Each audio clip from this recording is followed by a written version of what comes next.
بیشتر ممالک میں آرمی چیف کی تعیناتی کو معمول کی خبر سمجھا جاتا ہے، مگر پاکستان میں سپہ سالار کا انتخاب اس قدر اہم اور کلیدی فیصلہ ہے کہ تعیناتی سے کئی ماہ پہلے ہی اس حوالے سے چہمگوئیاں، تبصروں اور تجزیوں کا سلسلہ شروع ہو جاتا ہے۔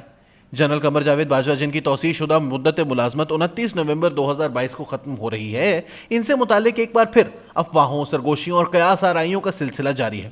پہلے سعودی عرب اور پھر متحدہ عرب امارات کی طرف سے انہیں اعلیٰ ترین سول ایوارڈ سے نوازا گیا، ملٹری اکیڈمی سینڈ ہرسٹ میں مہمان خصوصی کے طور پر مدعو کیا گیا، اور پھر جس طرح وہ سیلاب سے متاثرہ افراد کی بحالی کے لیے متحرک ہیں، ان سرگرمیوں کے پیش نظر بعض افراد کا خیال ہے کہ نیا چیف لائے جانے کے بجائے انہیں ایک بار پھر ایکسٹینشن دی جائے گی، اور اس حوالے سے معاملات طے پا چکے ہیں۔ قبل ازیں جب سپریم کورٹ کی طرف سے مہلت دیے جانے کے بعد پارلیمنٹ نے آرمی چیف کو توسیع دینے سے متعلق قانون سازی کی تو سروسز چیفز کی ریٹائرمنٹ کے لیے عمر کی حد 64 برس مقرر کی گئی تھی۔ جنرل قمر جاوید باجوہ بھی 61 برس کے ہیں اور مدت ملازمت ختم ہونے سے چند ہفتے قبل 12 نومبر کو 62ویں سالگرہ منائیں گے، یعنی تکنیکی اعتبار سے انہیں ایکسٹینشن دینے میں کوئی دقت نہیں، مگر میری معلومات کے مطابق اس بات کا کوئی امکان نہیں۔ فیصلہ ہو چکا ہے کہ جنرل قمر جاوید باجوہ مدت ملازمت ختم ہو جانے پر گھر چلے جائیں گے اور مزید توسیع نہیں لیں گے۔ میں نے یہ بھی سنا کہ somebody said کہ شاید کوئی ایکسٹینشن کے لیے کوئی بات چل رہی تھی، کوئی اس طرح کی۔ اچھا، let me put this thing to rest today, once and for all. Chief of Army Staff is neither seeking an extension, nor will he accept an extension, no matter what. He will be retiring on the 29th of November 2022. جن سرگرمیوں کی بنیاد پر یہ باتیں ہو رہی ہیں وہ دراصل الوداعی نوعیت کی ہیں۔ نئے آرمی چیف اور chairman joint chiefs of staff committee کی تعیناتی کے لیے مشاورتی عمل کا آغاز ہو چکا ہے۔ سینئر موسٹ جرنیلوں کے نام زیر غور ہیں۔ نواز شریف پہلی بار وزیر اعظم بنے تو اسلم بیگ مرزا کی ریٹائرمنٹ سے کئی ماہ پہلے ہی آصف نواز جنجوعہ کو ان کا جانشین مقرر کر دیا گیا۔ عبدالوحید کاکڑ اور پرویز مشرف کی تعیناتی کا فیصلہ اچانک کیا گیا، اور پھر ضیاء الدین خواجہ کی تعیناتی تو اس قدر عجلت میں کی گئی کہ اس پر عمل درآمد کی نوبت ہی نہ آ سکی۔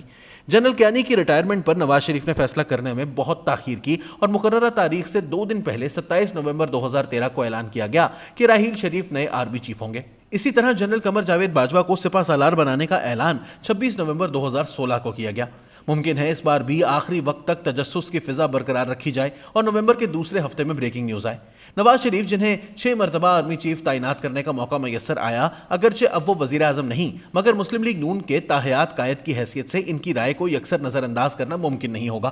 افواج پاکستان کے 5 لیفٹیننٹ جنرل ریٹائر ہو رہے ہیں، جس کے بعد سینیورٹی لسٹ میں تبدیلی آئے گی۔ چونکہ 6 میجر جنرل 28 ستمبر 2018 کو پروموٹ کیے گئے تھے اور 3 سٹار جنرل بننے کے بعد 4 سال میں ریٹائرمنٹ ہوتی ہے، اس لیے corps commander Mangla lieutenant general Shaheen Mazhar, D G strategic plans division lieutenant general Nadeem Zaki Manj, corps commander Lahore lieutenant general Abdul Aziz, I G T and E lieutenant general Syed Muhammad Adnan, اور director general joint staff headquarter lieutenant general Waseem Ashraf اس ماہ سبکدوش ہو رہے ہیں۔ اگرچہ لیفٹیننٹ جنرل عاصم منیر کو بھی انہی 5 میجر جنرل کے ساتھ ترقی دی گئی تھی، مگر ان کو رینک لگانے کی تقریب تاخیر سے ہوئی۔ اس وقت lieutenant general Naveed Mukhtar D G I S I تھے، ان کی ریٹائرمنٹ میں چند ہفتے باقی تھے۔ چونکہ لیفٹیننٹ جنرل عاصم منیر، جو کہ اس سے پہلے ڈی جی ملٹری انٹیلیجنس رہ چکے تھے، انہیں ڈی جی آئی ایس آئی لگانا تھا، اس لیے انتظار کیا گیا۔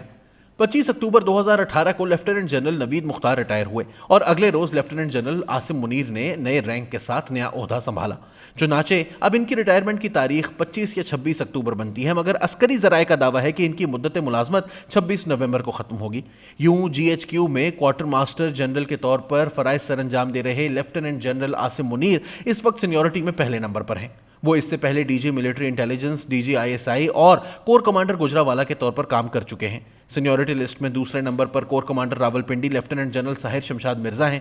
نہایت متاثر کن کریئر کے حامل ساحر شمشاد مرزا سابق army chief general Raheel Sharif کے دور میں ڈی جی ایم او رہے ہیں۔ لیفٹیننٹ جنرل کے رینک پر ترقی پانے کے بعد انہیں چیف آف جنرل سٹاف تعینات کیا گیا، جو آرمی چیف کے بعد سب سے طاقتور ترین عہدہ ہے۔ تیسرے نمبر پر موجودہ سی جی ایس لیفٹیننٹ جنرل اظہر عباس ہیں۔ وہ اس سے پہلے مری میں 12ویں انفینٹری ڈویژن کور کو کمانڈ کر چکے ہیں۔ راحیل شریف کے پرسنل سٹاف افسر رہے اور پھر لیفٹیننٹ جنرل کے رینک پر ترقی پانے کے بعد کور کمانڈر راولپنڈی تعینات کیے گئے۔ سینیورٹی لسٹ میں چوتھے نمبر پر این ڈی یو کے president lieutenant general Nauman Mahmood ہیں، جنہوں نے اس سے پہلے شمالی وزیرستان میں انفینٹری ڈویژن کو کمانڈ کیا اور پھر کور کمانڈر پشاور رہے۔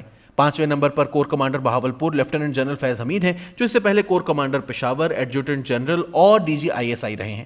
6 نمبر پر corps commander Gujranwala lieutenant general Muhammad Aamir ہیں، جو لاہور میں انفینٹری ڈویژن کمانڈ کر چکے ہیں، صدر زرداری کے ملٹری سیکرٹری رہے اور جی ایچ کیو میں بطور ایڈجوٹنٹ جنرل کام کیا۔